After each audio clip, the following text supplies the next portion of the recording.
Bueno, por supuesto, estamos ya en esta víspera del 20 de junio. Tendríamos tanto para hablar de Manuel José Joaquín del Corazón de Jesús Belgrano, que nacía en la ciudad de Buenos Aires, a metros de ese convento tan interesante donde inclusive después fueron a parar sus restos, pero eso va a pasar mucho más adelante en el tiempo. Nacía, les decía, un 3 de junio de 1770, este abogado, economista, periodista, político, diplomático, militar, de destacada actuación, por supuesto, en esto que hablábamos la semana pasada, en esta independencia de nuestro país, que no solamente fue aquí, sino también en Paraguay, en el Alto Perú en ese momento, en Bolivia, lo que es hoy Bolivia, una destacadísima participación. Y bueno, ¿por qué el 20 de junio? Claro. Porque justamente fue la fecha elegida para honrar al creador de nuestra bandera argentina, Manuel Belgrano, que murió un 20 de junio de 1820, muy jovencito, a los 50 años. Uno de los mayores legados fue justamente la creación de este gran símbolo patrio, al que le dio vida un 27 de febrero de 1812 durante la gesta de la independencia de las Provincias Unidas del Río de la Plata. Genial. Recién me mencionabas, antes de ingresar en la temática pura, 50 años tenía Belgrano cuando falleció. ¡Qué joven! Sí. La expectativa de vida de aquella época era muy corta. Sí, una tendencia también, porque hablábamos de Güemes la semana pasada y también murió muy joven. Es verdad, es verdad. Está bien que fue asesinado, pero... Sí. Manuel Belgrano murió de paludismo. Bueno, eso también sería un tema en el que tendríamos que explayarnos mucho más. En lo que concierne a lo que pasaba justamente en febrero de 1812, aquí en nuestra ciudad de Rosario, voy a hacerles mención a María Catalina Echeverría.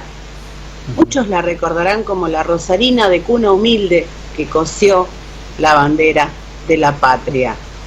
Esta niña, María Catalina Echeverría, nacía en Rosario en el año 1788, quedó huérfana de pequeña y fue adoptada por Pedro Tuella, que era un amigo de sus padres. Su hermano Vicente, varios años mayor, fue un abogado que lo acompañó muchísimo en la lucha de la independencia a Manuel Belgrano, cuando fue, por ejemplo, la expedición al Paraguay.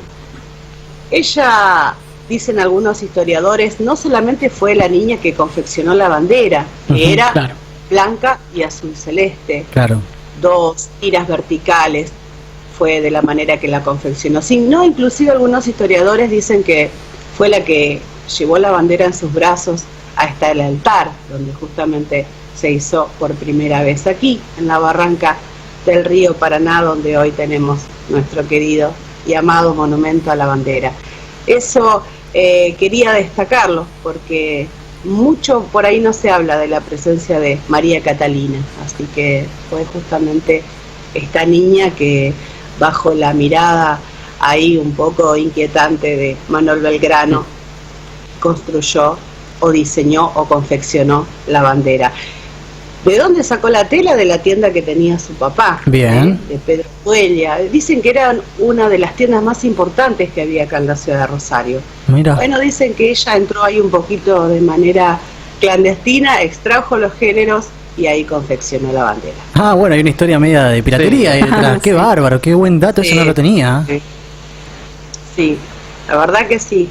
Y bueno, esta es una de las osadas especulaciones acerca de que ella tomó justamente los materiales de la tienda de Don Tuella, que era su papá adoptivo. Bien. Una de las tiendas, como les dije, más provistas de la zona, en la tienda de Don Tuella. Rosarina, vamos a aclarar eso nuevamente, todo acá en la ciudad de Rosario.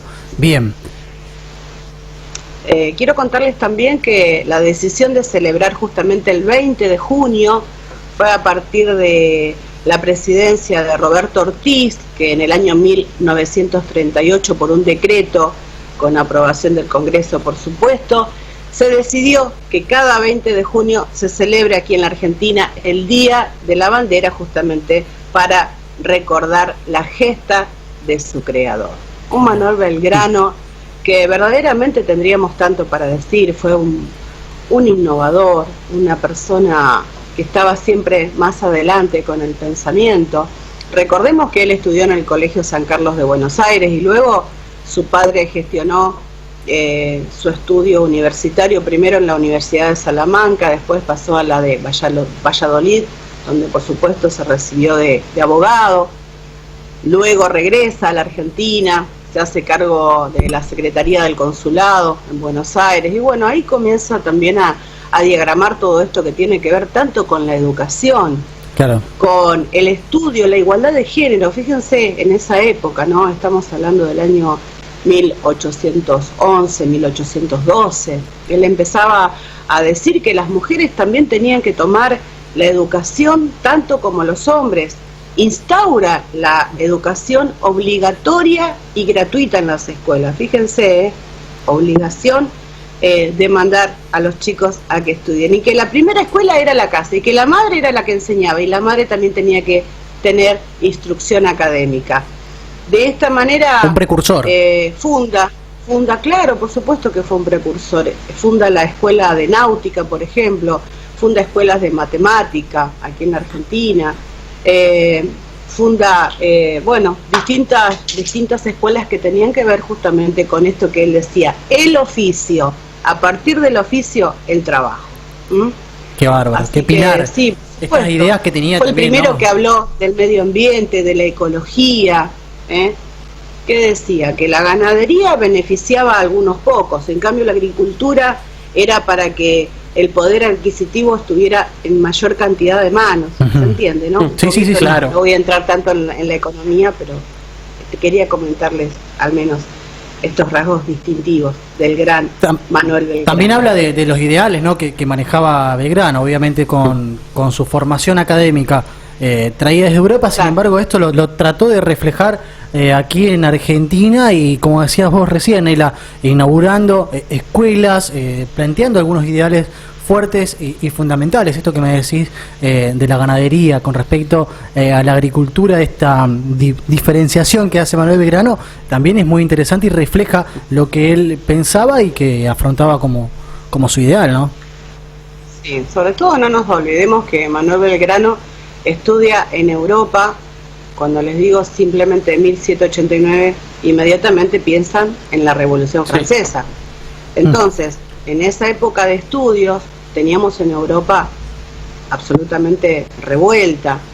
Entonces él cuando viene a la Argentina, viene con esos ideales de la igualdad, de la fraternidad, de la libertad, por supuesto. La bandera francesa, ¿no? Sí. De los reales, de los españoles, a pesar de que venía de una descendencia de italianos por el lado de su papá.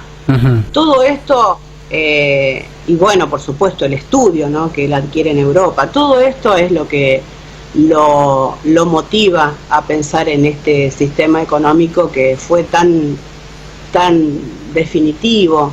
Nadie en ese momento pensaba de la manera que pensaba Belgrano. Claro. Hay un dato que también quiero compartir con ustedes, que es, ya pasada lo que tenía que ver la etapa de los combates. Recordemos que a él, luego de crear la bandera, lo mandan a que se haga cargo del Ejército del Norte, un Ejército del Norte que estaba devastado, tenía 1.500 hombres, 600 de ellos estaban enfermos, no tenían armas. Bueno, realmente fue terrible. Entonces, ¿qué pasa cuando los realistas empiezan a venir por la parte de Jujuy, ¿no es cierto? Sí. Ellos se van, ¿qué hacen? Viene justamente el éxodo, se van para la provincia de Tucumán.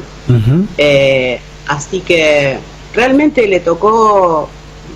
Aparte, pensemos que Manuel Belgrano no era, por ejemplo, San Martín, que era un militar, ¿no? Claro, sí. Su formación era totalmente distinta. Belgrano era abogado, claro. Y después, a partir de ahí, empezó a construir su carrera. Se encuentra con quizás la capitanía de este Ejército del Norte.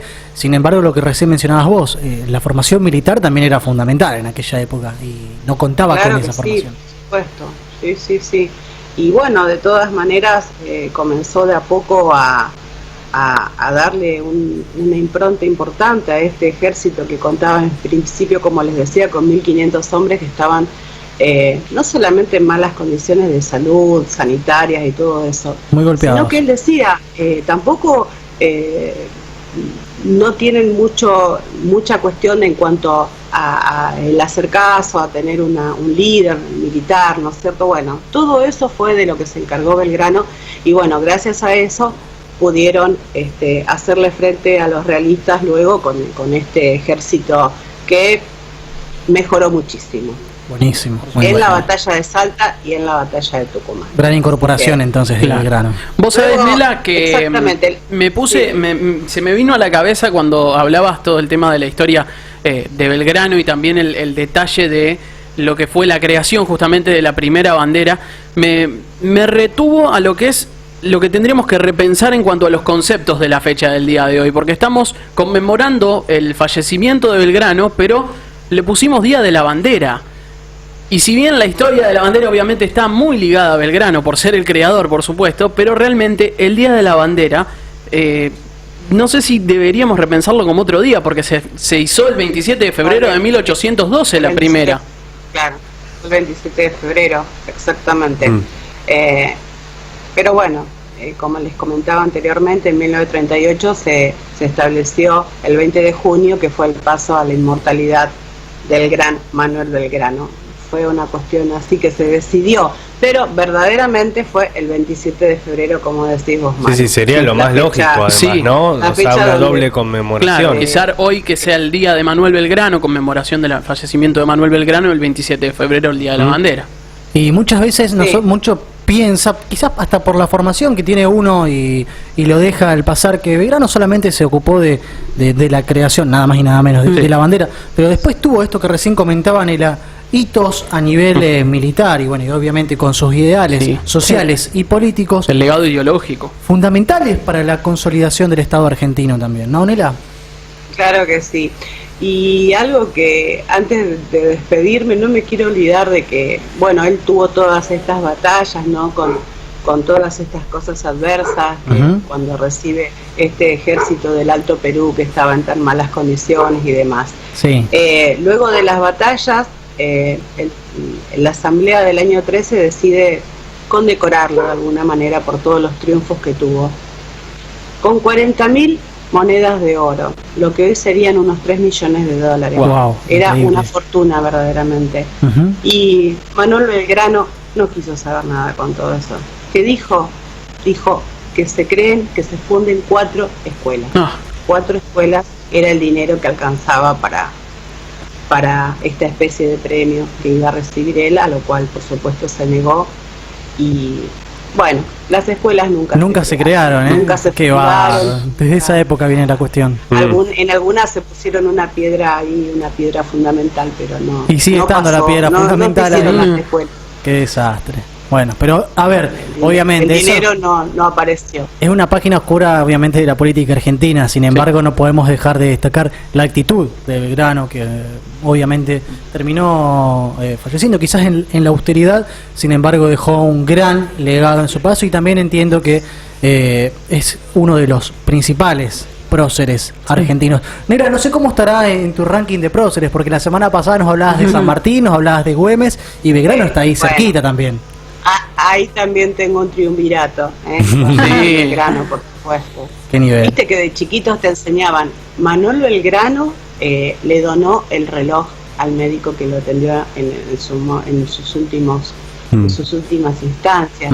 Y el médico, por supuesto, no era un reloj que le había dado el rey. Claro. Era un reloj de oro. Y no se lo aceptó el médico, fíjate lo que era Manuel Belgrano. Pero qué linda cuestión para darle un montón de ejemplos, chicos. Nos explicaban eso en la escuela y uno dice, bueno, Belgrano, un montón de cosas no se acuerda, pero eso te queda grabado, ¿no? Lo que tiene que ver con los valores de calidad de gente de un prócer como Belgrano, y bueno, un ejemplo que uno quizás estaría bueno reproduzca en vida también. Sin dudas, sin dudas. Claro. Nela, antes de cerrar y despedirte, ¿quedó algún datito más? Muchas cuestiones que tienen que ver con estas con estas hazañas de combate, de priorizar siempre el bien común en cuanto a defender estas fronteras que tanta sangre nos han costado. Claro. Destacar la figura de él por encima de todo, una persona con tanto estudio, con tanta cultura, y sin embargo a la vez vivir de una manera desinteresada a nivel económico, siempre en pos de sus ideales de independencia, de lograr afianzar esta patria. Así que me quedo con eso y ojalá lo que compartimos haya sido del agrado de los amigos que están siempre del otro lado acompañando este sensibilizado. Claro que sí, más que seguro. Claro que sí.